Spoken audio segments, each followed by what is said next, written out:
ಓಂ ಶ್ರೀ ನಾಗಶಕ್ತಿ ವಿನಾಯಕಾಯ ನಮಃ.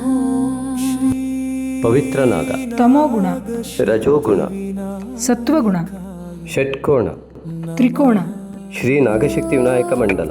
ಓಂ ಶ್ರೀ ನ ಗ ಶ ತಿ ವಿ ನ ಯ ಕ ಯ ನ. ಮಹ.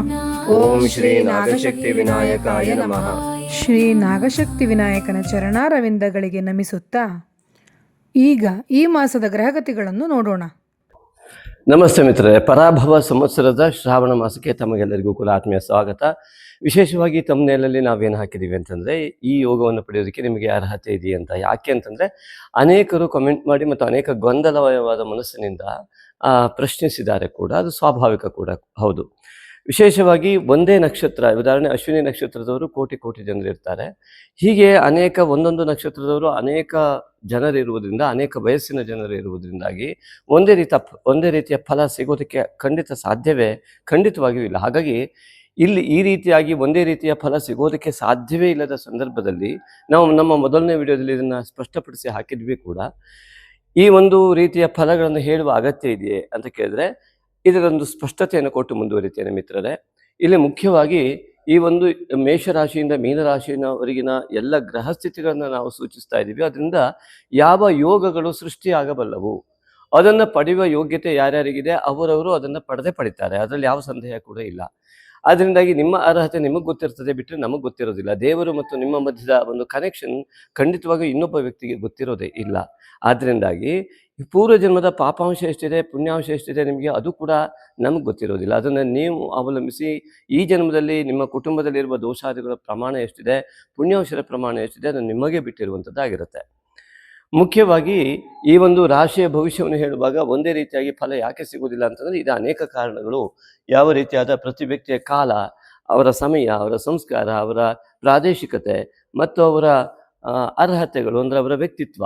ಹಾಗಾಗಿ ಈ ವ್ಯಕ್ತಿತ್ವದಲ್ಲೇ ಬಿಂಬಿಸ್ತಕ್ಕಂಥದ್ದು ಪಾಪ ಫಲ ಪುಣ್ಯ ಫಲಗಳಾಗಿದ್ದರಿಂದ ಅದನ್ನು ಗ್ರಹಸ್ಥಿತಿಯಿಂದ ಸೂಚಿತವಾಗುವಂಥದ್ದು.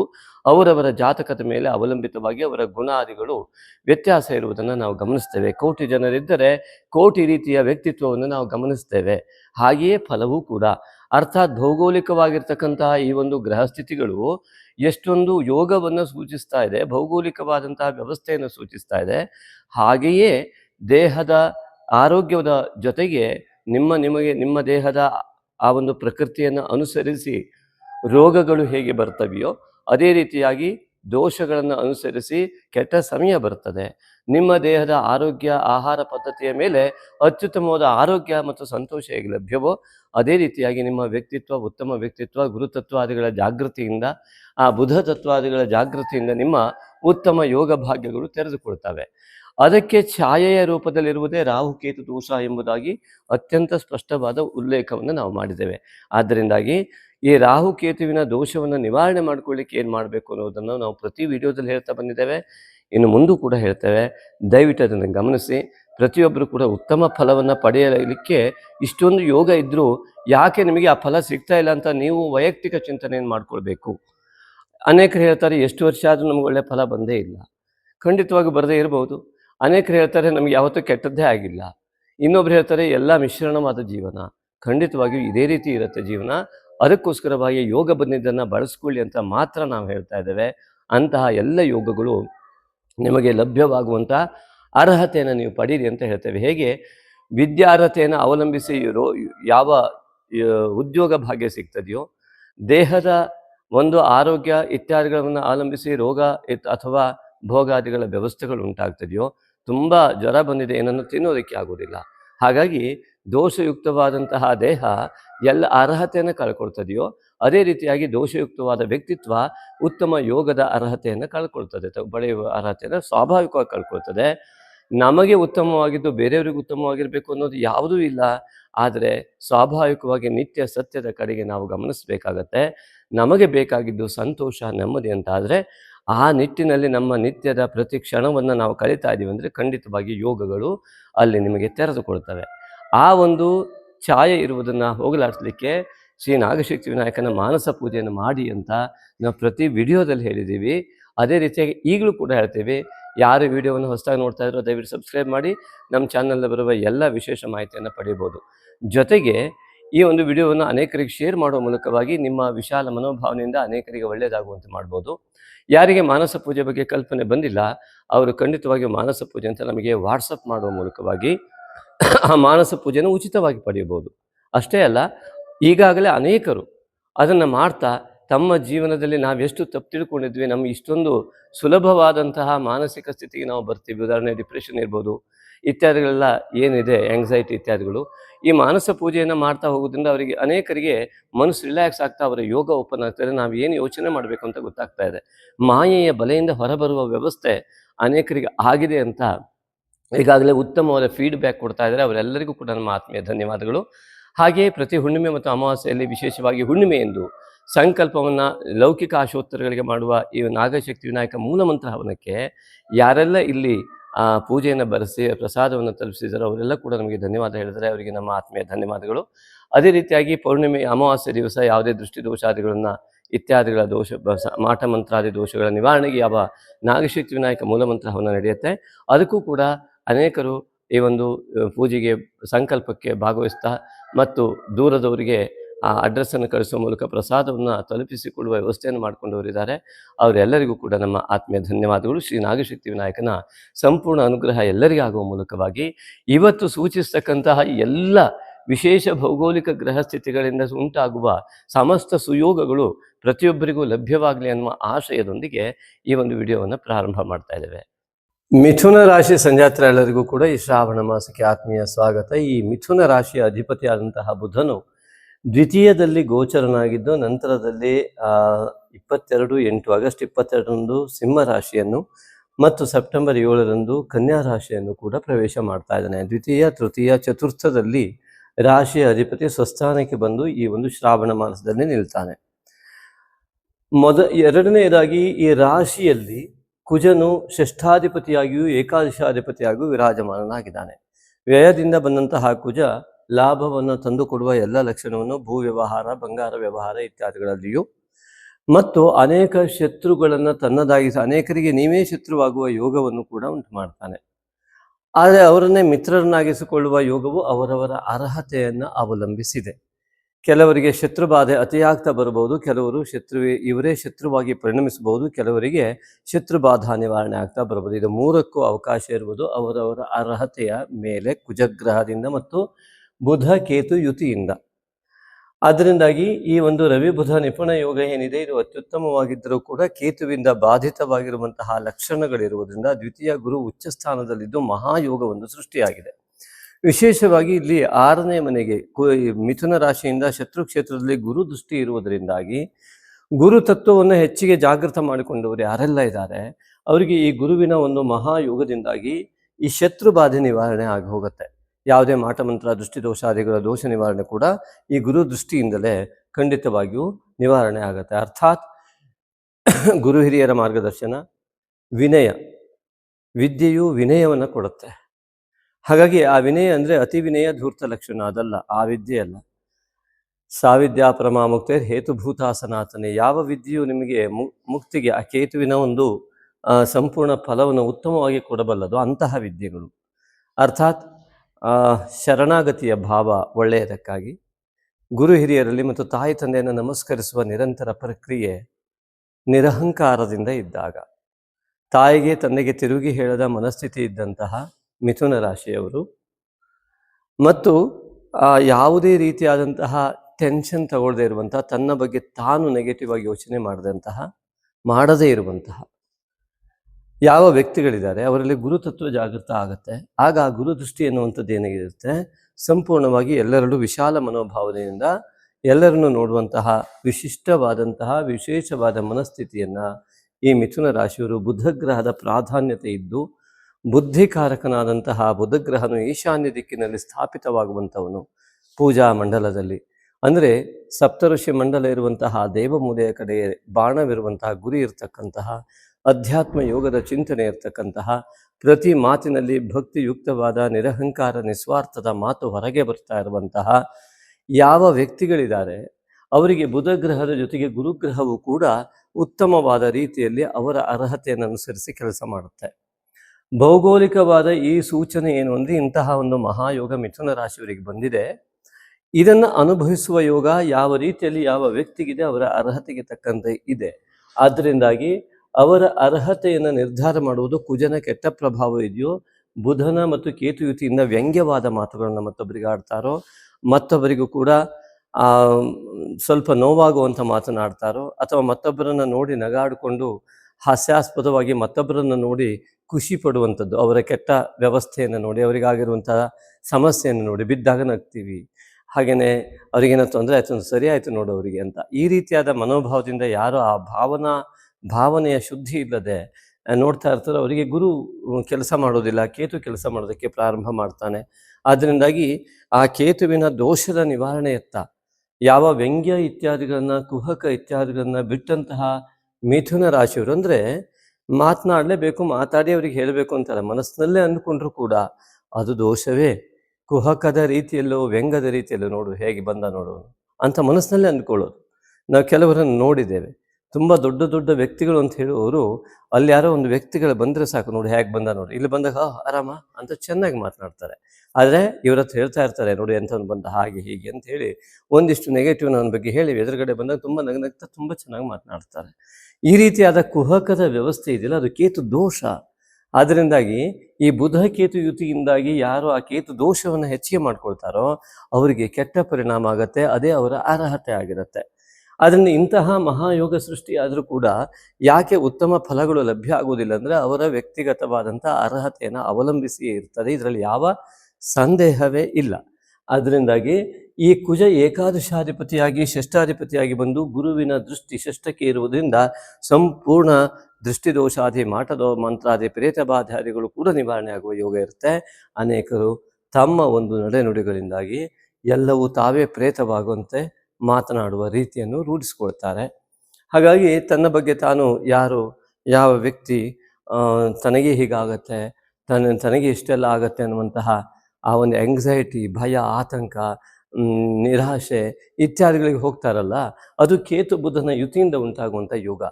ಹಾಗಾಗಿ ಅದಕ್ಕೆ ಪರಿಹಾರಗಳು ಬೇಕಾದಷ್ಟಿದೆ. ಅದಕ್ಕೆ ಮೊದಲನೇದಾಗಿ ಯಾವುದೇ ಆಂಗ್ಸೈಟಿ ಇರ್ಬೋದು, ಆತಂಕ, ಯಾವುದೋ ಮಾತ್ರ ತಗೊಂಡು ಆಂಗ್ಸೈಟಿ ಬಂದಿರೋದಿಲ್ಲ. ಅತಿ ಸ್ಪಷ್ಟವಾಗಿ ಈ ಮಾತನ್ನು ಹೇಳ್ತೇನೆ, ಯಾವುದೇ ಮಾತ್ರೆಯನ್ನು ತೆಗೆದುಕೊಂಡು ಆಂಗ್ಸೈಟಿ, ಆತಂಕ, ಭಯ ಉಂಟಾಗೋದಿಲ್ಲ. ಹಾಗೆಯೇ ಅದನ್ನು ಬಿಡೋದಕ್ಕೂ ಅದು ಮಾತ್ರೆ ಬೇಕಾಗಿಲ್ಲ, ಇದು ನಿಜವಾದ ಸತ್ಯ. ಆದರೆ ಯಾವ ಮಾತ್ರೆಗಳ ಮೇಲೆ ಅವಲಂಬಿಸಿದಂತಹ ವ್ಯಕ್ತಿಗಳು ತಕ್ಷಣ ಮಾತ್ರೆ ಬಿಟ್ಟರೂ ಕಷ್ಟ ಆಗ್ತದೆ, ಯಾಕೆಂದರೆ ಆ ಮಾತ್ರೆಗೆ ಅವರು ಸಂಪೂರ್ಣವಾಗಿ ಹೋಗಿರ್ತಾರೆ. ಆದರೆ ಮಾನಸಿಕವಾಗಿ ಈ ಆಂಗ್ಸೈಟಿ ಇತ್ಯಾದಿಗಳಿಂದ ಹೊರಬರಲಿಕ್ಕೆ ಏನು ಆಂಗ್ಸೈಟಿ ಇಲ್ಲ ಅಂದರೂ ಏನೋ ಒಂದು ಭಯ ಇರ್ತದೆ, ಎಕ್ಸಾಮ್ ಹಾಲ್ ಅಂದರೂ ಭಯ ಇರ್ತದೆ, ಯಾವುದೋ ಒಂದು ಕೆಲಸಕ್ಕೆ ಹೋಗಬೇಕು ಅಂದರೂ ಭಯ ಇರ್ತದೆ, ಹೀಗೆ ಆಗ್ತಾ ಬರುತ್ತೆ. ನನ್ನ ಜೀವನ ಏನಾಗೋಗುತ್ತೋ ಮುಂದೆ ಅಂತ ನಿತ್ಯ ಭಯ ಪಡೋರಿದ್ದಾರೆ, ಅದರಿಂದಲೇ ಅವರು ಜೀವನ ಹಾಳು ಮಾಡ್ಕೊಳ್ತಾ ಹೋಗ್ತಾರೆ.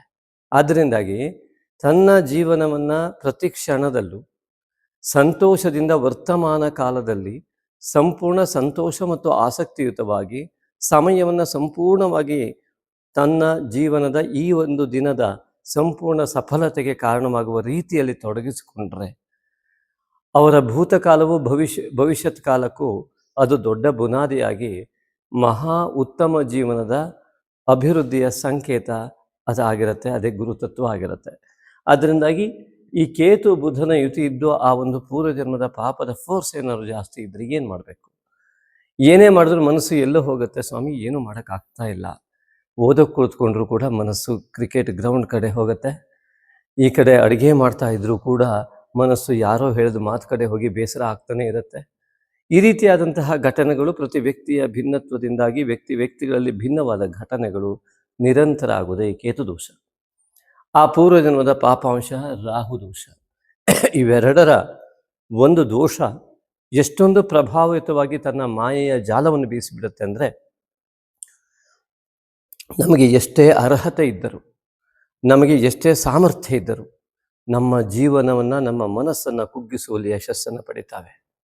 ಅದಕ್ಕಾಗಿಯೇ ತಾಯಿ ತಂದೆಗೆ ನಿತ್ಯ ನಮಸ್ಕರಿಸಿ, ತಂದೆ ಇಲ್ಲದಿದ್ದವರು ಕೂಡ ಮನಸ್ಸಿನಲ್ಲಿ ನಮಸ್ಕರಿಸಿ ಗುರು ಪ್ರಾರ್ಥನೆಯನ್ನು ಮಾಡಿಕೊಂಡಂತಹ ವ್ಯಕ್ತಿ ಈ ನಾಗಶಕ್ತಿ ವಿನಾಯಕನ ಮಾನಸ ಪೂಜೆಯನ್ನು ಯಥಾಕ್ರಮವಾಗಿ ಮಾಡಿಕೊಂಡು, ಅದರಲ್ಲೂ ವಿಶೇಷವಾಗಿ ಬುಧ ಕೇತು ಯುತಿಯಲ್ಲಿ ಅಮಾವಾಸ್ಯೆಯ ದಿವಸ ವಿಶೇಷವಾಗಿ ಆತ್ಮಕಾರಕ ರವಿ ಒಂದು ತೃತೀಯಾಧಿಪತಿಯಾಗಿದ್ದು ಬುಧನು ತೃತೀಯದಲ್ಲಿ ಬಂದು ಕುಳಿತಂತಹ ಸಂದರ್ಭ ಮತ್ತು ಬುಧ ಚತುರ್ಥದಲ್ಲಿ ಸುಖಸ್ಥಾನವನ್ನು ಪ್ರವೇಶ ಮಾಡಿರುವಂಥದ್ದು 11ನೇ ತಾರೀಕಿಗೆ.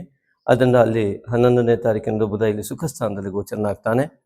ಹಾಗೆ ಕೇತು ರವಿ ನಿತ್ಯವೂ ಕೂಡ ನಾಗಶಕ್ತಿ ವಿನಾಯಕನ ಮಾನಸ ಪೂಜೆಯನ್ನು ಮಾಡ್ತಾ ಈ ಅಮಾವಾಸ್ಯೆಯಂದು ಅಧ್ಯಾತ್ಮ ಯೋಗವಾಗಿ ಕೇತುವಿನಿಂದ ಬರುವ ಮಹಾಜ್ಞಾನ, ಅನೇಕ ಜನ್ಮಗಳಿಂದ ಬರುವಂತಹ ನಿಮ್ಮ ಅನೇಕ ಜನ್ಮದ ಸಾಧನೆಯ ಜ್ಞಾನವನ್ನು ಪಡೆಯುವುದಕ್ಕೆ ಪ್ರತಿನಿತ್ಯದ ಮಾನಸ ಪೂಜೆಯನ್ನು ನೀವು ಮಾಡ್ತಾ ಬಂದು ಅಮಾವಾಸ್ಯೆಯ ದಿನ ಸಂಜೆಯಲ್ಲಿ ವಿಶೇಷವಾಗಿ ಈ ನಾಗಶಕ್ತಿ ವಿನಾಯಕನ ಮಾನಸ ಪೂಜಾರಾಧನೆಯನ್ನು ತಾಯಿ ತಂದೆ ನಮಸ್ಕಾರ ಗುರು ಪ್ರಾರ್ಥನೆ ಜೊತೆಗೆ ಮಾಡಿಕೊಂಡು ನಂತರದಲ್ಲಿ ಮಾನಸ ಪೂಜೆಯನ್ನು ಮಾಡಿ ಓಂ ಶ್ರೀ ನಾಗಶಕ್ತಿ ವಿನಾಯಕಾಯ ನಮಃ ಎನ್ನುವಂತಹ ಒಂದು ಮಂತ್ರವನ್ನು ಜಲಾಭಿಮಂತ್ರಣ ಮಾಡಿ, ಇದು ಹೊಟ್ಟೆಯ ಭಾಗ, ಆ ಹೊಟ್ಟೆಗೆ ಸೇರುವಂತೆ ಮಾಡಿದರೆ ಆಗ ಇಡೀ ದೇಹದಲ್ಲಿರುವ ಜಲತತ್ವ, ಯಾಕೆಂದರೆ ಪಂಚಭೂತದ ಆರಾಧನೆ ಇರುವುದು, ಮಂತ್ರಾದಿ ಶಕ್ತಿಗಳನ್ನು ಅಭಿಮಂತ್ರಣ ಮಾಡಿ ನಾವು ಕುಡಿದಾಗ ದೇಹದಲ್ಲಿರುವ ದೋಷಗಳು ಕೂಡ ಹೆಚ್ಚು ಕಡಿಮೆ ಸರಿಯಾಗ್ತಾ ಬರುತ್ತೆ. ಸಾಮಾನ್ಯವಾಗಿ ವಿಟಮಿನ್ ಇನ್ಬ್ಯಾಲೆನ್ಸ್ ಇತ್ಯಾದಿಗಳೆಲ್ಲ ಆದಾಗ ಕೂಡ, ಥೈರಾಯ್ಡ್ ಆದಾಗಲೂ ಕೂಡ ಆತಂಕ ಶುರುವಾಗುತ್ತೆ, ಸಿಟ್ಟು ಬರುತ್ತೆ, ದೇಹದಲ್ಲಿ ಆಗುವ ವ್ಯತ್ಯಾಸ ರವಿ ಗ್ರಂಥಿಕಾರಕನಾಗುವುದರಿಂದ,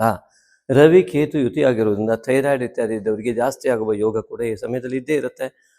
ಆಹಾರದಲ್ಲಿ ಆಗುವ ವ್ಯತ್ಯಾಸ, ಬುದ್ಧಿಯ ಮಾತಿನ ವ್ಯತ್ಯಾಸ, ಯಾವುದೋ ಮಾತನ್ನು ಕೇಳಿದಾಗುವ ವ್ಯತ್ಯಾಸ, ವ್ಯಂಗ್ಯ ಕುಹಕದ ಮಾತುಗಳನ್ನು ಅಥವಾ ಎಲ್ಲ ಮಾತುಗಳನ್ನು ಆ ರೀತಿಯಾಗಿ ಸ್ವೀಕರಿಸುವ ವ್ಯತ್ಯಾಸ ಇತ್ಯಾದಿಗಳೆಲ್ಲದರ ಪರಿಣಾಮವಾಗಿ ದೇಹದ ಗ್ರಂಥಿಗಳಲ್ಲಿ ಆಗುವ ವ್ಯತ್ಯಾಸದಿಂದ ದೇಹದಲ್ಲಿ ಆತಂಕ ಇತ್ಯಾದಿಗಳು ಮನಸ್ಸಿನಲ್ಲಿ ಉಂಟಾಗುತ್ತೆ. ಅದಕ್ಕೋಸ್ಕರವಾಗಿ ಮಾನಸಿಕವಾದ ಹಿನ್ನಡೆಯು ಅನೇಕ ವಿಧವಾದಂಥ ಭಯ ಆತಂಕಗಳಿಗೆ ಕಾರಣವಾಗುವುದರಿಂದ ತಾಯಿಯ ನಮಸ್ಕಾರ ಇತ್ಯಾದಿಗಳಿಂದ ಮತ್ತು ಈ ಅಮಾವಾಸ್ಯೆ ದಿವಸ ನೀವು ಆ ನೀರಿಗೆ ಅಭಿಮಂತ್ರಣ ಮಾಡಿ ಸಾವಿರಾರು ಸಂಖ್ಯೆಯಲ್ಲಿ ಓಂ ಶ್ರೀ ನಾಗಶಕ್ತಿ ವಿನಾಯಕ ಎನ್ನುವಂಥ ಜಲ ಅಭಿಮಂತ್ರಣೆಯನ್ನು ಒಂದು ಲೋಟದಲ್ಲಿ ನೀರನ್ನು ಇಟ್ಟು ಅದರ ಮೇಲೆ ಕೈ ಇಟ್ಟು 1008 ಜಪ ಮಾಡಿದ್ರೆ 108 ಅಭಿಮಂತ್ರಣೆ ಮಾಡ್ತಕ್ಕಂಥದ್ದು. ಈ ರೀತಿಯಾಗಿ ದಶಾಂಶದಲ್ಲೂ ಕೂಡ ಮಾಡುವಂಥ ಪದ್ಧತಿ ಇರುವಂಥದ್ದು. ಅದನ್ನು ನೀವು ನೀರನ್ನು ಕುಡಿದಾಗ ಸ್ವಾಭಾವಿಕವಾಗಿ ದೇಹದಲ್ಲಿ ಸಂಪೂರ್ಣ ಆವೃತವಾಗುತ್ತೆ. ಅದರ ಮೂಲಕವಾಗಿ ಔಷಧೀಯ ಗುಣವನ್ನು ಕೂಡ ಆ ಜಲತತ್ವ, ಜಲ ಅಮೃತ, ಅಮೃತಂ ಸಲಿಲಂ ಜಲಂ ಅಂತ ಸಂಸ್ಕೃತ ಹೇಳುತ್ತೆ. ಹಾಗಾಗಿ ಅದೊಂದು ಅಮೃತ, ಇಡೀ ದೇಹಕ್ಕೆ ಅಮೃತ ತತ್ವವನ್ನು ಸಂಪೂರ್ಣವಾಗಿ ನೀಡಬಲ್ಲಂತಹ ಶಕ್ತಿ ಉಳ್ಳದ್ದು ಗಂಗೆ. ಆ ಒಂದು ಪವಿತ್ರವಾದ ನೀರನ್ನು ಪವಿತ್ರ ಭಾವನೆ ಬಹಳ ಮುಖ್ಯ, ನಂಬಿಕೆ ಬಹಳ ಮುಖ್ಯ, ಅದು ಕೆಲಸ ಮಾಡುತ್ತೆ. ಆವಾಗ ಈ ಒಂದು ದೇಹದಲ್ಲಿರುವ ದೋಷಗಳು ಕೂಡ ಅನೇಕ ರೋಗ ವಿಮುಕ್ತತೆಗೂ ಕೂಡ ಅದು ಕಾರಣವಾಗ್ತಾ ಬರುತ್ತೆ. ಅದರಲ್ಲೂ ವಿಶೇಷವಾಗಿ ಅಮಾವಾಸ್ಯೆ ದಿನ ಈ ಕೆಲಸವನ್ನು ಮಾಡಿ ಚಂದ್ರ ಜಲಕಾರಕನಾಗಿ ಆವತ್ತು ಜಲದಿಂದ ವಿಮುಖನಾಗಿರ್ತಾನೆ. ಅರ್ಥಾತ್ ಹುಣ್ಣಿಮೆ ಎಂದು ಸಮುದ್ರದ ಉಬ್ಬರ ಬರುತ್ತೆ, ಅಮಾವಾಸ್ಯೆ ಎಂದು ಕಡಿಮೆ ಆಗಿಬಿಟ್ಟಿರುತ್ತೆ, ಜಲಾಕರ್ಷಣೆ ಕಡಿಮೆ ಇರುತ್ತೆ. ಆದ್ದರಿಂದ ಅವತ್ತು ಜಲ ಅಭಿಮಂತ್ರಣೆಯನ್ನು ಮಾಡಿ ಹೊಟ್ಟೆಗೆ ಸೇವಿಸುವುದರಿಂದಲೂ ಕೂಡ ನಿಮಗೆ ಅದು ಎಷ್ಟೋ ರೀತಿಯಾದಂತಹ ಯೋಗಗಳಲ್ಲೂ ಕೂಡ ಬದಲಾವಣೆ ಖಂಡಿತ ಆಗುತ್ತೆ. ವಿಘ್ನ ನಿವಾರಣೆ ಆಗೋದ್ರ ಮೂಲಕವಾಗಿ ಸತ್ಯದ ಅರಿವು ನಿಮಗೆ ಬಂದು ನಿಜವಾದ ನಿಮ್ಮ ಯೋಗ ತೆರೆದುಕೊಳ್ಳೋದಕ್ಕೆ ಅವಕಾಶ ಆಗುತ್ತೆ. ಅದಕ್ಕಾಗಿ ಇಲ್ಲಿ ಈ ದ್ವಿತೀಯದ ಗುರು ಇದನ್ನಲ್ಲ, ಹಣಕಾಸು ಮತ್ತು ಕೌಟುಂಬಿಕ ಮತ್ತು ಮಿತ್ರಕ್ಷೇತ್ರ ಅದ್ಭುತವಾದ ಸಹಕಾರ ಸಿಗುವ ಮಹಾಯೋಗ. ಆದರೆ ಈ ಬುಧ ಕೇತು ಯುತಿ ಇದೆಯಲ್ಲ, ನಿಮಗದು ಗೋಚರವಾಗದಂತೆ ಮಾಡಿಬಿಡುತ್ತೆ. ಅದಕ್ಕಾಗಿ ಹಿರಿಯರನ್ನಾಗಿರಲಿ ಯಾರನ್ನು ಕೂಡ ವ್ಯಂಗ್ಯದ ರೀತಿಯಲ್ಲಿ ನೋಡೋದಾಗಲಿ ಮಾತನಾಡೋದಾಗಲಿ ಯೋಚನೆ ಮಾಡೋದಾಗಲಿ ಮಾಡಲೇಬೇಡಿ. ಮನಸ್ಸನ್ನು ಶಾಂತವಾಗಿ ಸಂತೋಷವಾಗಿ ಇಟ್ಕೊಂಡ್ಬಿಡಿ. ಆಗೇನಾಗುತ್ತೆ, ಈ ನಾಗಶಕ್ತಿ ವಿನಾಯಕನ ಮಾನಸ ಪೂಜಾರಾಧನೆಯನ್ನು ಕೂಡ ಮಾಡ್ತಾ ಬಂದು ಈ ರೀತಿಯಾದ ಮನಸ್ಥಿತಿಯನ್ನು ನೀವು ಹೊಂದಿದಾಗ ಉತ್ತಮ ನಿರ್ಧಾರಗಳು ನಿಮ್ಮಿಂದ ಹೊರಬರ್ತವೆ. ಇದೇ ಮಹಾಯೋಗವನ್ನು ಪಡೆಯುವ ಮೂಲ ಸೂತ್ರ. ಕುಜ ಲಗ್ನದಲ್ಲಿದ್ದಾನಲ್ಲ, ರಾಶಿಯಲ್ಲಿ ಬಂದಿದ್ದಾನಲ್ಲ, ಸಿಟ್ಟು, ಆ ಒತ್ತಡ, ಆ ಆತಂಕ ಎಲ್ಲ ಕುಜನಿಂದ ರಜೋಗುಣದಿಂದ ಉಂಟಾಗ್ಬಿಡುತ್ತೆ. ಅದಕ್ಕಾಗಿ ಶಾಂತತೆ ಬೇಕು. ಮಾನಸ ಪೂಜೆ ಮಾಡಿದಾಗ ಆ ಒಂದು ಕೇತು ಪ್ರಭಾವಿತವಾದ ಗುರು ಮತ್ತು ಕುಜನ ದೋಷಗಳು ನಿವಾರಣೆ ಆಗುತ್ತೆ. ಆಗ ಸ್ವಾಭಾವಿಕವಾಗಿ ಈ ಮಾನಸ ಪೂಜೆ ಮಾಡೋ ವಿಧಾನದ ಸಣ್ಣ ಕ್ಲಿಪ್ಪನ್ನು ಕೂಡ ಇದರ ಮುಂದೆ ಹಾಕಿದ್ದೇವೆ, ದಯವಿಟ್ಟು ನೋಡಿ. ಅದನ್ನು ನೋಡಿದಾಗ ನಿಮಗೆ ಸರಿಯಾಗಿ ಅರ್ಥ ಆಗುತ್ತೆ. ಇನ್ನು ಕೂಡ ಮಾಡಿದಾಗ ಇನ್ನು ಅನುಭವಕ್ಕೆ ಬರುತ್ತೆ. ಅಂಥವ್ರು ಎಷ್ಟೋ ಜನ ಮಾಡ್ತಾ ಇದ್ದಾರೆ, ಅವರಿಗೆಲ್ಲ ನಮ್ಮ ಆತ್ಮೀಯ ಧನ್ಯವಾದಗಳು. ನಿಮ್ಮ ಜೀವನ ಪಾವನವಾಗಲಿ. ಅದೇ ರೀತಿಯಾಗಿ ಇನ್ನು ಈ ತೃತೀಯದಿಂದ ಈ ದ್ವಿತೀಯದ ಗುರುವಿನ ಅದ್ಭುತವಾದಂತಹ ಉಚ್ಚಸ್ಥಾನದ ಒಂದು ವ್ಯವಸ್ಥೆ ಇದೆಯಲ್ಲ, ನಿಮ್ಮನ್ನು ಈ ಗುರು ಷಷ್ಠಕ್ಕೂ ಸಪ್ತಮ, ಇಲ್ಲಿ ಅಂದರೆ ಅಷ್ಟಮಕ್ಕೆ ಯಾವುದೇ ಕಂಟಕಗಳು ದೋಷ ನಿವಾರಣೆ, ದಶಮಕ್ಕೆ ಅತ್ಯುತ್ತಮವಾದ ಉದ್ಯೋಗಕ್ಕೆ ಗುರು ದೃಷ್ಟಿ ಕಾರಣ ಆಗ್ತಾ ಇದೆ. ಶನೈಶ್ಚರ ಮತ್ತು ಗುರುವಿನಿಂದ ಮಹಾಯೋಗವನ್ನು ಸೃಷ್ಟಿ ಆಗ್ತಾ ಇದೆ. ಭೌಗೋಳಿಕವಾದ ಈ ಸತ್ಯ ಯಾವತ್ತೂ ಕೂಡ ಸತ್ಯವೇ. ಆದರೆ ಹೇಗಿದೆ ಅಂತಂದರೆ, ಸೂರ್ಯೋದಯ ಆಗಿದೆ ಸತ್ಯ, ಅದು ಯಾವುದೂ ಕೂಡ ಅದನ್ನು ಆಗಿಲ್ಲ ಅಂತ ಹೇಳಲಿಕ್ಕೆ ಸಾಧ್ಯ ಇಲ್ಲ, ಸೂರ್ಯೋದಯ ಆಗಿರುತ್ತೆ. ಅದೇ ರೀತಿಯಾಗಿ ಈ ಗ್ರಹಸ್ಥಿತಿಗಳು ಭೌಗೋಳಿಕವಾಗಿ ಇದ್ದೇ ಇದೆ, ಇದು ಸತ್ಯ, ನಿತ್ಯ ಸತ್ಯ. ಇವತ್ತಿನ ಈ ಕ್ಷಣದಲ್ಲಿ ಈ ರೀತಿಯಾದಂತಹ ಸ್ಥಿತಿಗಳು ಇದೆ. ಸೂರ್ಯೋದಯ ಆಗಿದೆ, ಹಾಗಿದ್ರೆ ಬಿಸಿಲು ಬಂತ ಕೇಳಿದರೆ, ಮಲ್ಕೊಂಡು ನಿದ್ದೆ ಮಾಡ್ತಾ ಇದ್ದವನು ಕೇಳಿದ್ರೆ ಅವನಿಗೆ ಸೂರ್ಯೋದಯದ ಆಗಿದ್ದೇ ಗೊತ್ತಿರೋದಿಲ್ಲ. ಹಾಗೆಯೇ ಮನೆ ಒಳಗಡೆ ಇದ್ದವನು ಹೊರಗಡೆ ಹೋಗಿ ನೋಡಿದರ್ತೂ ಗೊತ್ತಾಗೋದಿಲ್ಲ ಕೆಲವರಿಗೆ. ಹೀಗೆ ಯಾವಾಗ ವೈಯಕ್ತಿಕವಾಗಿ ಪ್ರಯತ್ನವನ್ನೇ ಮಾಡುವುದಿಲ್ವೋ ಆ ವ್ಯಕ್ತಿಗಳಿಗೆ ಸೂರ್ಯೋದಯ ಕಾಣೋದೇ ಇಲ್ಲ. ಅವರಿಗೆ ರಾತ್ರಿ ಎಲ್ಲ ಕೆಲಸ ಮಾಡಿ ಮಲ್ಕೊಂಡ್ಬಿಟ್ಟಿದ್ರೆ ಹಗಲೆಲ್ಲ ರಾತ್ರಿ ಆಗಿಬಿಟ್ಟಿರುತ್ತೆ. ಈ ವ್ಯತ್ಯಾಸ ಆ ವ್ಯಕ್ತಿಯ ಅರ್ಹತೆಯನ್ನು ಅವಲಂಬಿಸಿದೆ ಅನ್ನೋದೇ ಇದರ ಮೇಲೆ. ಅದರಿಂದಾಗಿ ಇಂತಹ ಮಹಾಯೋಗ ಗುರು ಬಂದಿದೆ ಅಂತ ಇಷ್ಟೊಂದು ಹೇಳ್ತಿರೋ ನಮ್ಮ ಜೀವನದಲ್ಲಿ ಕಷ್ಟನೇ ಯಾವತ್ತೂ ಮುಗ್ದಿಲ್ಲ. ಖಂಡಿತ ಇರಬಹುದು, ಸಾಧ್ಯತೆ ಇದೆ. ಇಡೀ ಜೀವನ ಕಷ್ಟದಲ್ಲೇ ಕಳೆಯೋರು ಇದ್ದಾರೆ, ಇಡೀ ಜೀವನವನ್ನು ಸಮ್ಮಿಶ್ರಣವಾಗಿ ಕಳೆಯೋರು ಇದ್ದಾರೆ, ಸಂಪೂರ್ಣ ಸುಖದಲ್ಲಿ ಕಳೆಯೋರು ಇದ್ದಾರೆ. ಅವರವರ ಅರ್ಹತೆಯ ಮೇಲೆ. ಅರ್ಹತೆಯನ್ನು ಯಾರು ಸೃಷ್ಟಿ ಮಾಡಿಕೊಳ್ಳುವುದು? ನಮ್ಮ ಅರ್ಹತೆಯನ್ನು ನಾವೇ ಸೃಷ್ಟಿ ಮಾಡಿಕೊಳ್ಳುವುದು, ನಮ್ಮ ವ್ಯಕ್ತಿತ್ವವನ್ನು ನಾವೇ ನಿರೂಪಣೆ ಮಾಡಿಕೊಳ್ಳುವಂಥದ್ದು. ಹಾಗಾಗಿ ಆ ನಮ್ಮ ವ್ಯಕ್ತಿತ್ವದ ವಿಕಸನದ ಜೊತೆಗೆ ನಮ್ಮ ಬೌದ್ಧಿಕ ವಿಕಾಸ, ಜ್ಞಾನ ವಿಕಾಸದ ಜೊತೆಗೆ ನಮ್ಮ ಯೋಗ ವಿಕಾಸ ಉಂಟಾಗುತ್ತೆ. ಆದ್ದರಿಂದಾಗಿ ಈ ಗುರುವು ದ್ವಿತೀಯದಲ್ಲಿ ಉಚ್ಚನಾಗಿರುವುದರಿಂದ ದಯವಿಟ್ಟು ಈ ಮಿಥುನ ರಾಶಿಯವರೆಲ್ಲರೂ ಕೂಡ ಅತ್ಯುತ್ತಮವಾದ ಫಲವನ್ನು ಪಡೆಯುವ ಮಹಾಯೋಗ ಭೌಗೋಳಿಕ ರೀತಿಯಲ್ಲಿ ಸೂಚಿಸ್ತಾ ಇದೆ. ಅದನ್ನು ನೀವು ಪಡೆಯುವಂತ ಆಗಲಿ ಅಂತೇಳಿ ನಾಗಶಕ್ತಿ ವಿನಾಯಕನಲ್ಲಿ ನಾನು ಭಕ್ತಿಪೂರ್ವಕವಾಗಿ ಪ್ರಾರ್ಥನೆ ಮಾಡ್ಕೊಳ್ತೇನೆ. ಉತ್ತಮವಾದ ಜೀವನ ನಿಮ್ಮದಾಗಲಿ. ಇನ್ನು ಪಂಚಮದಲ್ಲಿ ಶುಕ್ರ ಸ್ವಸ್ಥಾನಗತನಾಗಿ ಬರೋದ್ರಿಂದ ನಿಮ್ಮ ಎಲ್ಲ ಯಾವ ಕೌಶಲ್ಯಗಳಿದೆ, ಈ 2ನೇ ತಾರೀಕಿನ ನಂತರ ನಿಮ್ಮ ಜ್ಞಾನದಲ್ಲಿರುವಂತಹ ಎಲ್ಲ ಕೌಶಲ್ಯ, ನಿಮ್ಮ ವೈಯಕ್ತಿಕವಾದ ಸಾಮರ್ಥ್ಯ ಕೌಶಲ್ಯವನ್ನು ಅತಿ ಸುಲಭವಾಗಿ ಅತ್ಯಂತ ನಿಖರವಾಗಿ ಬಳಸುವಂತಹ ಯೋಗ, ಪಂಚೇಂದ್ರಿಯಗಳನ್ನು ಸಂಪೂರ್ಣ ಆ ಎಲ್ಲ ಉಪಯೋಗಗಳನ್ನು, ಸದುಪಯೋಗವನ್ನು, ಪಂಚೇಂದ್ರಿಯಗಳು ಎಲ್ಲವನ್ನು ನೋಡ್ತವೆ, ಕೇಳ್ತವೆ, ಇವೆಲ್ಲ ಮಾಡುವ ಮೂಲಕ ಮನಸ್ಸಿಗೆ ಸಂಕೇತ ಕೊಡುವ ಮೂಲಕವಾಗಿ ಮನಸ್ಸು ಅದರ ಮೂಲಕ ಚಿಂತನೆಯನ್ನು ಶುರು ಮಾಡಿಕೊಳ್ಳುತ್ತೆ. ನೀವು ಯಾವ ವಸ್ತು ನೋಡ್ತೀರಾ, ಯಾವನ್ನು ಕೇಳ್ತೀರಾ, ಇದರ ಮೇಲೆ ಅವಲಂಬಿಸಿ ಇದು ಹೆಚ್ಚಿನ ರೀತಿಯಲ್ಲಿ ನಿಮ್ಮ ಮನಸ್ಸು ಯೋಚಿಸುವುದಕ್ಕೆ ಪ್ರಾರಂಭ ಮಾಡಿ ಆ ಯೋಚನೆಗಳ ಆಧಾರದ ಮೇಲೆ ನಿರ್ಧಾರ ತೆಗೆದುಕೊಂಡು ಜೀವನ ನಿರ್ವಹಣೆ ಆಗುತ್ತೆ. ಅದರಿಂದಾಗಿ ಈ ಶುಕ್ರ ಪಂಚಮದಲ್ಲಿ ಬಂದಿರುವುದರಿಂದಾಗಿ ಪಂಚೇಂದ್ರಿಯ ಕಾರಕನಾದಂತಹ ಶುಕ್ರಾಚಾರ್ಯ, ಸತ್ವಗುಣ ಪ್ರಧಾನವಾದಂತಹ ಶುಕ್ರಾಚಾರ್ಯ ನಿಮ್ಮ ಸಾತ್ವಿಕ ಚಿಂತನೆಗೂ ನಿಮ್ಮ ಕೌಶಲ್ಯವನ್ನು ಕೂಡ ನಿಮ್ಮ ಇಂದ್ರಿಯಗಳನ್ನು ಬಳಸಿಕೊಳ್ಳುವ ಮೂಲಕವಾಗಿ ನಿಮ್ಮ ಮನಸ್ಸು ಅದರ ಬಗ್ಗೆ, ನಿಮ್ಮ ಸ್ಕಿಲ್ ಬಗ್ಗೆ ಯೋಚನೆಯನ್ನು ಮಾಡ್ತಾ, ಸಂಗೀತ ಇರ್ಬೋದು, ನೃತ್ಯ ಇರ್ಬೋದು, ಸ್ಪೋರ್ಟ್ಸ್ ಇರ್ಬೋದು, ಯಾವುದೇ ಇರ್ಬೋದು, ಅದು ಎಲ್ಲದರ ಕಡೆ ಹೆಚ್ಚಿನ ಗಮನವನ್ನು ಕೊಡುವ ಮೂಲಕವಾಗಿ ದೊಡ್ಡ ಸಾಧನೆ ಮಾಡಲಿಕ್ಕೆ ಗುರು ಮತ್ತು ಶುಕ್ರರು ಮತ್ತು ಶನೈಶ್ಚರನು ದಶಮದಲ್ಲಿ, ದಶಮಾಧಿಪತಿ ಅಂತ ಗುರು ಇಲ್ಲಿ, ಗುರುವಿನ ದೃಷ್ಟಿ ಇಲ್ಲಿ ಅತಿ ದೊಡ್ಡ ಸಾಧನೆಯ ಮಹಾಯೋಗವನ್ನು ಸೂಚಿಸ್ತಾ ಇವೆ. ಆ ಒಂದು ನಿಮ್ಮ ಅರ್ಹತೆಗೆ ತಕ್ಕಂತೆ ನೀವು ಸಾಧನೆಯನ್ನು ಮಾಡೇ ಮಾಡ್ತೀರಾ. ಆ ಸಾಧನೆ ಅತಿ ದೊಡ್ಡ ಸಾಧನೆ ನಿಮ್ಮ ಜೀವಮಾನದ ಸಾಧನೆ ಆಗಲಿ ಅಂತ ನಾನು ಹಾರೈಸ್ತೇನೆ. ಅದೇ ರೀತಿಯಾಗಿ ಈ ಷಷ್ಠದ ಅಧಿಪತಿ ಕುಜನೇ ಆಗಿರೋದ್ರಿಂದ ಯಾವತ್ತೂ ಕೂಡ ಈ ಬೇರೆ ಶತ್ರುಗಳ ಬಗ್ಗೆ ಅವರೇನೋ ಮಾಡಿಬಿಟ್ಟಿರೋಣ, ನಮಗೇನೋ ಅನಾರೋಗ್ಯ ಆಗಿದೆ, ಇವರೇನೋ ಮಠ ಮಂತ್ರ ಮಾಡಿದಾರೇನೋ, ನಮಗೇನೋ ಅನಾರೋಗ್ಯ ಆಗಿದೆ, ಮನೇಲಿ ಯಾಕೋ ಜಗಳ ಆಗ್ತಾನೆ ಇದೆ, ಎಷ್ಟೊತ್ತಿಗೂ ಟೆನ್ಷನ್ ಆಗ್ತಾ ಇದೆ, ಸಿಟ್ಟು ಬರ್ತಾ ಇದೆ, ಯಾರೇನೋ ಮಾಡಿಬಿಟ್ಟಿದಾರೇನೋ, ದೃಷ್ಟಿದೋಷ ಜಾಸ್ತಿ ಆಗೋಯ್ತೇನೋ, ಖಂಡಿತ ಆಗುತ್ತೆ ಕೆಲವೊಮ್ಮೆ. ಆದರೆ ಆಗಿದ್ದರೂ ಕೂಡ ಗೆಲ್ಲುವಂಥ ಮನಸ್ಥಿತಿ ಬೇಕಲ್ವಾ? ಆ ಮನಸ್ಥಿತಿ ಬೇಕು ಅಂದರೆ ಗುರುತತ್ವ ಜಾಗೃತ ಮಾಡಿಕೊಳ್ಳಿ, ಗುರು ಜಪ ಇತ್ಯಾದಿಗಳನ್ನು ಮಾಡಿಕೊಳ್ಳಿ. ಆಗ ಶತ್ರುತ್ವದ ನಿವಾರಣೆ, ನಮಗೆ ನಾವೇ ಶತ್ರುವಾಗುವ ದೋಷಗಳು ನಿವಾರಣೆ ಆಗುತ್ತೆ. ಇನ್ನು ಸಪ್ತಮದ ಅಧಿಪತಿ ಗುರು ದ್ವಿತೀಯದಲ್ಲಿ ಇರ್ತಕ್ಕಂಥದ್ದು ಗಂಡ ಹೆಂಡತಿಯರ ಮಧ್ಯದಲ್ಲಿ, ಸಂಗಾತಿಗಳ ಮಧ್ಯದಲ್ಲಿ ಮತ್ತು ಪಾರ್ಟ್ನರ್ ಇತ್ಯಾದಿ ಉದ್ಯೋಗಾದಿಗಳಲ್ಲಿ ಅತ್ಯುತ್ತಮವಾದ ಯೋಗ ಲಭ್ಯವಾಗುವಂತಹ ಎಲ್ಲ ಲಕ್ಷಣಗಳು ಇಲ್ಲಿ ಕಂಡು ಬರುವುದರಿಂದಾಗಿ ಆ ಒಂದು ಗುರುತತ್ವದ ಜಾಗೃತಿಯಿಂದ ಜೀವನವೇ ಪಾವನವಾಗಬಲ್ಲದು. ಇನ್ನು ಮಿಥುನ ರಾಶಿಯಿಂದ ಅಷ್ಟಮಕ್ಕೆ ಗುರುದೃಷ್ಟಿ ಇರುವುದರಿಂದಾಗಿ ಕೂಡ ಅನೇಕ ಸಂಕಷ್ಟಗಳ ನಿವಾರಣೆ ಕೂಡ ಗುರುವಿನಿಂದ ಉಂಟಾಗ್ತಾ ಇದೆ. ಭಾಗ್ಯದಲ್ಲಿ ರಾಹು ಇರುವುದರಿಂದ ಕುಲದೇವತಾ ಆರಾಧನೆಯ ಫಲ ಲಭ್ಯವಾಗದೇ ಇರುವ ಲಕ್ಷಣಗಳನ್ನು ಅದು ನೀಡ್ತಾ ಇರುವುದರಿಂದ ಪಿತೃವರ್ಗದ ದೋಷಾದಿಗಳನ್ನು ತೋರಿಸ್ತಾ ಇರುವುದರಿಂದಾಗಿ ಪಿತೃಗಳಿಗೆ ನಮಸ್ಕಾರ ಇತ್ಯಾದಿಗಳನ್ನು ನಿತ್ಯ ಮಾಡುವಂತಹ ಕ್ರಿಯೆಯನ್ನು ಮಾಡಿಕೊಳ್ಳಿ.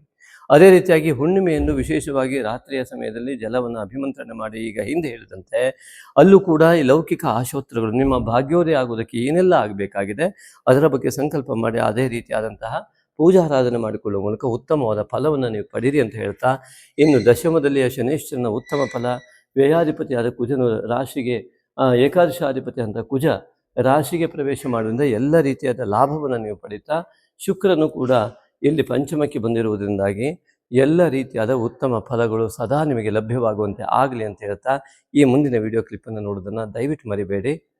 ಹಾಗೆ ಶೇರ್ ಆ್ಯಂಡ್ ಸಬ್ಸ್ಕ್ರೈಬ್ ಮಾಡೋದನ್ನು ಕೂಡ ಯಾವ ಕಾರಣಕ್ಕೂ ಮರಿಬೇಡಿ. ಓಂ ಶ್ರೀ ನಾಗಶಕ್ತಿ ವಿನಾಯಕಾಯ ನಮಃ.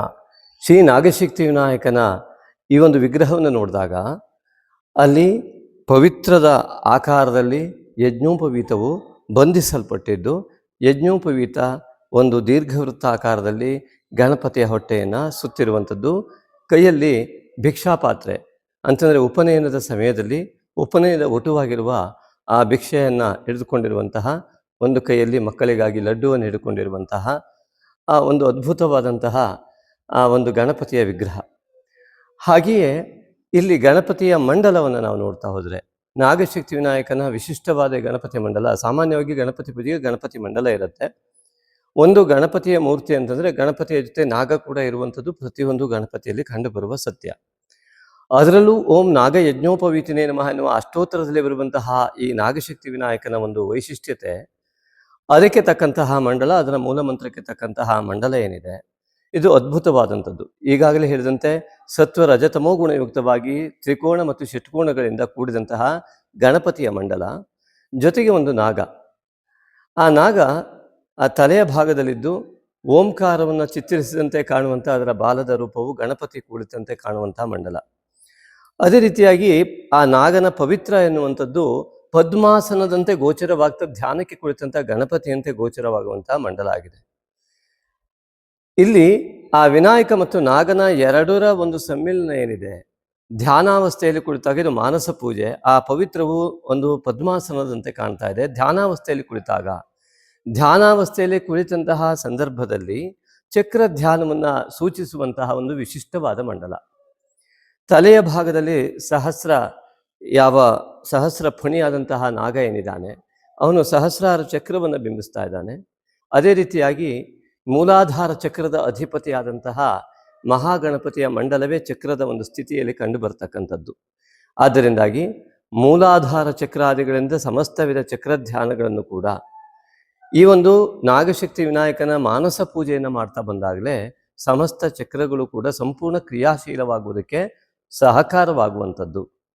ಹಾಗಾಗಿ ಯೋಗ, ಧ್ಯಾನ ಇತ್ಯಾದಿಗಳಲ್ಲೂ ಆತ್ಮ ಸಾಕ್ಷಾತ್ಕಾರಕ್ಕೂ ಯಾವ ವಿಘ್ನಗಳಿದೆ, ನಮ್ಮ ಪೂರ್ವಜನ್ಮದ ಎಲ್ಲ ಪುಣ್ಯಾವಶ್ಯಕಕ್ಕೆ ಪ್ರತಿಬಂಧಕಗಳಾಗಿರುವಂತಹ ಯಾವ ಮಾಯೆ ಇದೆ, ಅವೆಲ್ಲವನ್ನು ಕೂಡ ಸಂಪೂರ್ಣ ನಿವೃತ್ತಿ ಮಾಡಲಿಕ್ಕೋಸ್ಕರವಾಗಿ ಈ ಒಂದು ಚಕ್ರ ಧ್ಯಾನವನ್ನು ಗಮನಿಸ್ತಾ ನಾವು ಮಾಡಬೇಕಾಗುವಂಥದ್ದು. ಅಂದರೆ ಮಾನಸ ಪೂಜೆಯನ್ನು ಮಾಡುವಾಗ ಈ ನಾಗಶಕ್ತಿ ವಿನಾಯಕನ ವಿಗ್ರಹವನ್ನು ಮನಸ್ಸಿನಲ್ಲಿ ಧ್ಯಾನಿಸಿಕೊಂಡು ಆ ಮಂಡಲವನ್ನು ನಮ್ಮ ಮೈ ಮೇಲೆ ಆರೋಪಿಸಿಕೊಳ್ಳಬೇಕು.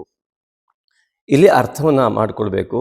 ಎದುರುಗಡೆ ಕಣ್ಣನ್ನು ಮುಚ್ಚಿದಾಗ ಎದುರುಗಡೆ ಆ ಶ್ರೀ ನಾಗಶಕ್ತಿ ವಿನಾಯಕನ ಆ ಒಂದು ದಿವ್ಯವಾದ ಭವ್ಯವಾದ 8 ವರ್ಷದ ಬಾಲಕನ ಹಸನ್ಮುಖಿಯಾದ ಮುಗ್ಧ ಬಾಲಕನ ಒಂದು ಪ್ರತಿಮೆಯನ್ನು ಮನಸ್ಸಿನಲ್ಲಿ ನಾಗ ಯಜ್ಞೋಪವೀತಧಾರಿಯಾಗಿ ನೆನೆಸಿಕೊಳ್ಳುವುದರ ಜೊತೆಗೆ, ಈ ಭವ್ಯವಾದ ವಿಗ್ರಹವನ್ನು ನೆನೆಸಿಕೊಳ್ಳುವುದರ ಜೊತೆಗೆ, ನಾವು ಧ್ಯಾನಕ್ಕೆ ಕುಳಿತಾಗ ಪದ್ಮಾಸನ, ಅದೇ ನಾಗನಿಂದಾಗಿ ಬಂದಂತಹ ಯಾವ ಪವಿತ್ರ, ಆ ಪವಿತ್ರ ಒಮ್ಮೆ ಪದ್ಮಾಸನ ಹಾಕಲಿಕ್ಕೆ ಆಗದೇ ಇದ್ದವರಿಗೆ ಪದ್ಮಾಸನದ ಪರಿಕಲ್ಪನೆಯನ್ನು ಮಾಡಿಕೊಂಡು ಆ ಧ್ಯಾನವನ್ನು ಮಾಡ್ತಾ ಹೋಗುವುದು ಮಾನಸ ಪೂಜೆಯನ್ನು ಮಾಡ್ತಕ್ಕಂಥದ್ದು.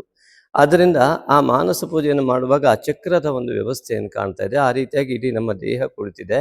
ಆ ದೇಹದ ಒಂದು ನೋಡಿ, ಆ ಸಂಪೂರ್ಣ ಮಂಡಲ ಒಂದು ದೇಹದ ಆಕಾರವನ್ನು ಒಂದು ಗಣಪತಿ ಕುಳಿತಂತೆ ಒಂದು ಕಂಡು ಬರುತ್ತೆ. ನಮ್ಮಲ್ಲಿರುವಂತಹ ಆ ಒಂದು ನಾಗ ಮತ್ತು ಯಾವ ವಿನಾಯಕ, ರಾಹು ಮತ್ತು ಕೇತು, ಅದರ ಒಂದು ದಿವ್ಯವಾದ ಉತ್ತಮವಾದ ಪ್ರಭೆಯಿಂದಾಗಿ ಆ ದೋಷಯುಕ್ತತೆಯಿಂದ ಉಂಟಾಗುವ ಆ ರಾಹು ಮತ್ತು ಕೇತು ದೋಷವನ್ನು ತೆಗೆಯುವ ಶಕ್ತಿಯಾದಂತಹ ನಾಗ ಮತ್ತು ವಿನಾಯಕನ ಈ ಭವ್ಯ ದಿವ್ಯ ಆ ಒಂದು ಸ್ವರೂಪವು ನಮ್ಮಲ್ಲಿ ಇರುವುದರಿಂದಾಗಿ ವೈಜ್ಞಾನಿಕವಾಗಿ ನಮ್ಮಲ್ಲಿರುವ DNA ನಾಗ ಅಂತ ಹೇಳಲ್ಪಡುತ್ತೆ. ಹಾಗೆಯೇ ನಮ್ಮಲ್ಲಿ ಮೂಲಾಧಾರ ಚಕ್ರದಿಂದ ತಲೆಯ ಭಾಗದವರೆಗಿನ ಭಾಗವು ಕೂಡ ನಾಗ ಅಂತ ಹೇಳಲ್ಪಡುತ್ತೆ. ಆದ್ದರಿಂದಾಗಿ ಇಲ್ಲಿ ವಿನಾಯಕನ ಒಂದು ವಿಶಿಷ್ಟವಾದ ಕೇತು ದೋಷ ನಿವಾರಣೆ, ಯಾವ ಮನಸ್ಸಿಗೆ ಬರ್ತಕ್ಕಂತಹ ಯಾವೆಲ್ಲ ವಿಘ್ನಗಳಿದ್ದಾವೆ, ನಾವು ಕುಳಿತುಕೊಂಡಾಗ ಯೋಚನೆ ಮಾಡ್ತಾ ಇದ್ರೆ ನಮ್ಮ ಮನಸ್ಸು ಇನ್ನೆಲ್ಲೋ ಹೋಗುತ್ತಲ್ಲ, ಅದೇ ಕೇತು ದೋಷವಾಗಿರೋದ್ರಿಂದ ಅದರ ನಿವಾರಣೆಗಾಗಿ ಈ ವಿನಾಯಕನ ಒಂದು ವಿಶಿಷ್ಟವಾದ ಬಾಲಕನ ರೂಪವನ್ನು ಧ್ಯಾನಿಸಿಕೊಂಡು ನಮ್ಮಲ್ಲಿ ಯಂತ್ರಾರೋಪವನ್ನು ಮಾಡಿಕೊಳ್ಬೇಕು.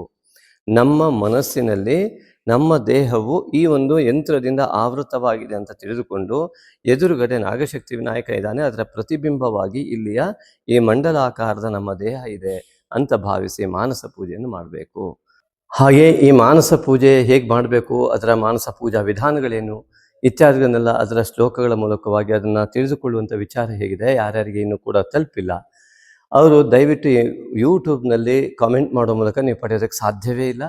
ಜಸ್ಟ್ ನಮ್ಮ ನಂಬರಿಗೆ ವಾಟ್ಸಪ್ ಮಾಡಿ ಮಾನಸ ಪೂಜೆ ಅಂತ ಉಚಿತವಾಗಿ ನೀವು ಆ ಮಾನಸ ಪೂಜೆ PDF ಅನ್ನು ಮತ್ತು ಮಂಡಲದ ಫೋಟೋ ಮತ್ತು ನಾಗಶಕ್ತಿ ವಿನಾಯಕನ ಫೋಟೋ ಅದರ ಜೊತೆಗೆ ಆ ಒಂದು ವಿಡಿಯೋ ಕೂಡ ನಿಮಗೆ ಲಭ್ಯ ಆಗುತ್ತೆ, ಉಚಿತವಾಗಿ ಲಭ್ಯವಾಗುತ್ತೆ. ಖಂಡಿತ ಅದನ್ನು ಮಾಡುವ ಮೂಲಕವಾಗಿ ನೀವು ಅತ್ಯುತ್ತಮವಾದಂತಹ ನಿಮ್ಮ ಯೋಗವನ್ನು ತೆರೆದುಕೊಳ್ಳುವಂತೆ ಮಾಡಿ ನಿಮ್ಮ ಉತ್ತಮವಾದ ಜೀವನವನ್ನು ಸಾಗಿಸುವಲ್ಲಿ, ಜೀವನವನ್ನು ಪಾವನ ಮಾಡಿಕೊಳ್ಳುವಲ್ಲಿ ಯಶಸ್ವಿಯಾಗಿ ಅಂತ ನಾನು ತಮ್ಮಲ್ಲಿ ಪ್ರಾರ್ಥನೆ ಮಾಡ್ಕೊಳ್ತೇನೆ.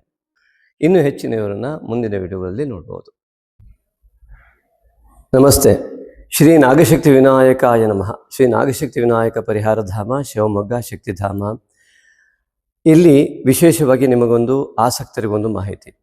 ಪ್ರತಿ ಹುಣ್ಣಿಮೆಯೆಂದು ಮಾಡುವ ನಾಗಶಕ್ತಿ ವಿನಾಯಕ ಮೂಲಮಂತ್ರ ಹವನಕ್ಕೆ ಮತ್ತು ಅಮಾವಾಸ್ಯೆಯನ್ನು ಮಾಡುವ ಶ್ರೀ ನಾಗಶಕ್ತಿ ವಿನಾಯಕ ಮೂಲಮಂತ್ರ ಹವನಕ್ಕೆ ತಮಗೆಲ್ಲರಿಗೂ ಕೂಡ ಆತ್ಮೀಯವಾದಂತಹ ಸ್ವಾಗತದೊಂದಿಗೆ ಅವಕಾಶವನ್ನು ಕಲ್ಪಿಸಿ ಕೊಡ್ತಾ ಇದ್ದೇವೆ. ಮುಖ್ಯವಾಗಿ ಹುಣ್ಣಿಮೆಯೆಂದು ಯಾವುದೇ ರೀತಿಯಾದ ವ್ಯಾಪಾರ ಅಭಿವೃದ್ಧಿ ಇರಬಹುದು, ಹಣಕಾಸಿನ ತೊಂದರೆಗಳಿದ್ದಲ್ಲಿ ಇತ್ಯಾದಿಗಳಿಗಾಗಿ ವಿಶೇಷ ಸಂಕಲ್ಪವನ್ನು, ನಿಮ್ಮ ಯಾವುದೋ ಕೆಲಸದಲ್ಲಿ ಜಯ ಆಗಬೇಕು ಇತ್ಯಾದಿಗಳಿಗೋಸ್ಕರವಾಗಿ ಆವತ್ತು ಸಾಮೂಹಿಕವಾದಂತಹ ಈ ಒಂದು ಹವನವನ್ನು ನಾವು ಆಯೋಜಿಸ್ತಾ ಇರ್ತೇವೆ ಪ್ರತಿ ಹುಣ್ಣಿಮೆ ಮತ್ತು ಅಮಾವಾಸ್ಯೆ. ಅಮಾವಾಸ್ಯೆಯ ಸಂಕಲ್ಪ, ಮಾಟ ಮಂತ್ರ, ದೃಷ್ಟಿದೋಷ ಇತ್ಯಾದಿಗಳ ನಿವಾರಣೆಗಾಗಿ ನಾಗಶಕ್ತಿ ವಿನಾಯಕನ ಮೂಲಮಂತ್ರದ ಹವನವನ್ನು ಇಲ್ಲಿ ಆಯೋಜಿಸ್ತಾ ಬರ್ತಾ ಇದ್ದೇವೆ. ಇದಕ್ಕೆ ಮುಖ್ಯವಾಗಿ ತಮ್ಮ ಪಾಲ್ಗೊಳ್ಳುವಿಕೆ ಹೇಗೆ, ಅದರ ಫಲವನ್ನು ನೀವು ಪಡೆದುಕೊಳ್ಳುವುದು ಹೇಗೆ ಎನ್ನುವುದು ಅತಿ ಸುಲಭವಾದ ಮಾರ್ಗ. ನೀವು ನಿಮಗೆ ಇಷ್ಟವಾದ ಕಾಣಿಕೆಯನ್ನು ಹುಣ್ಣಿಮೆಗೋ ಅಥವಾ ಅಮಾವಾಸ್ಯೆಗೋ ಅಂತ ಮೆನ್ಷನ್ ಮಾಡಿ ಅದನ್ನು ವಾಟ್ಸಪ್ ಮಾಡುವ ಮೂಲಕವಾಗಿ ಫೋನ್ಪೇ ಅಥವಾ ಗೂಗಲ್ ಪೇಯನ್ನು ಮಾಡಿ ಅದರ ರಿಸಿಪ್ಟನ್ನು ಹಾಕಿ ನಿಮ್ಮ ಮೂಲ ಅಮಾವಾಸ್ಯೆ ಮತ್ತು ಹುಣ್ಣಿಮೆ ಈಗಾಗಲೇ ಹೇಳಿದ ಉದ್ದೇಶದಂತೆ ಆ ಉದ್ದೇಶವನ್ನು ನಮೂದಿಸಿ, ನಿಮ್ಮ ರಾಶಿ, ನಕ್ಷತ್ರ ಮತ್ತು ಉದ್ದೇಶ ಇಷ್ಟನ್ನು ನೀವು ನಮೂದಿಸಿ ನಮಗೆ ವಾಟ್ಸಪ್ ಮಾಡುವ ಮೂಲಕವಾಗಿ ನೀವು ಖಂಡಿತವಾಗಿ ಇದರಲ್ಲಿ ನಿಮಗೆ ಆ ಒಂದು ಫಲ ಸಿಗುವಂಥದ್ದಕ್ಕೆ ಭಾಗವಹಿಸಲಿಕ್ಕೆ ನಿಮಗೆ ಅವಕಾಶ. ಅದೇ ರೀತಿಯಾಗಿ ಅದರ ಪ್ರಸಾದವನ್ನು ಕೂಡ ತಲುಪಿಸುವಂತಹ ವ್ಯವಸ್ಥೆಯನ್ನು ಕೂಡ ನಾವು ಆದಷ್ಟು ಪ್ರಯತ್ನಪಟ್ಟು ಮಾಡ್ತಾ ಇದ್ದೇವೆ. ಹಾಗಾಗಿ ಅನೇಕರಿಗೆ ಈಗಾಗಲೇ ಆ ಒಂದು ವ್ಯವಸ್ಥೆಯಿಂದ ಅನುಕೂಲ ಆಗಿದೆ. ನಮ್ಮನ್ನು ಸೃಷ್ಟಿಸಿದ ದೇವರಿಗೆ ಋಣಿಯಾಗಿ ದಾನದಲ್ಲೇ ಶ್ರೇಷ್ಠವಾದ ದಾನವಾದ ಸಾತ್ವಿಕ ದಾನವನ್ನು ಮಾಡಲು ಸಹೃದಯ ಆಸಕ್ತ ದಾನಿಗಳಿಗಿದು ಪುಣ್ಯಕಾಲ. ಶ್ರೀ ನಾಗಶಕ್ತಿ ವಿನಾಯಕನ ದೇವಾಲಯ ನಿರ್ಮಾಣಕ್ಕಾಗಿ ಭಕ್ತಿ ಭಾವದಿಂದ ನೀವು ನೀಡುವ ಒಂದೊಂದು ರೂಪಾಯಿಯೂ ನಿಮ್ಮ ಅನೇಕ ತಲೆಮಾರುಗಳವರೆಗೆ ಪುಣ್ಯವನ್ನು ಪ್ರವಹಿಸುವ ದೇಣಿಗೆಯಾಗಿರುವುದು. ಈಗಾಗಲೇ ಶಿವಮೊಗ್ಗದ ಶಕ್ತಿಧಾಮ ಟೌನ್ಶಿಪ್ನಲ್ಲಿ ನಿರ್ಮಾಣ ಹಂತದಲ್ಲಿರುವ ಶ್ರೀ ನಾಗಶಕ್ತಿ ವಿನಾಯಕನ ದೇವಾಲಯಕ್ಕೆ ಸುಮಾರು 1.5 ಕೋಟಿಯಷ್ಟು ನಿರ್ಮಾಣ ವೆಚ್ಚ ತಲುಪಬಹುದೆಂದು ಅಂದಾಜಿಸಿದ್ದು, ದೈವೇಚ್ಛೆಯಂತೆ ಭಕ್ತಿಯುಕ್ತ ಮುಕ್ತ ಮನಸ್ಸಿನಿಂದ 9448507161 ಈ ನಂಬರಿಗೆ ನಿಮಗೆ ದೇವಪ್ರೇರಣೆಯಾದಷ್ಟು ದೇಣಿಗೆಯನ್ನು ಫೋನ್ಪೇ ಅಥವಾ ಗೂಗಲ್ ಪೇ ಮಾಡಿ ರಿಸಿಪ್ಟನ್ನು ವಾಟ್ಸಪ್ ಮಾಡಿ ಟೆಂಪಲ್ ಅಥವಾ ದೇವಾಲಯವೆಂದು ನಮೂದಿಸಿದಲ್ಲಿ ಸೂಕ್ತ ದೇಣಿಗೆಗೆ ವಾಟ್ಸಪ್ನಲ್ಲಿ ರಶೀದಿ ಕಳುಹಿಸಲಾಗುವುದು. ಹೆಚ್ಚಿನ ಮಾಹಿತಿಗಾಗಿ ವಾಟ್ಸಪ್ ಮೂಲಕ ಸಂಪರ್ಕಿಸಬಹುದು. ಸರ್ವೇ ಜನಾಃ ಸುಖಿನೋ ಭವಂತು.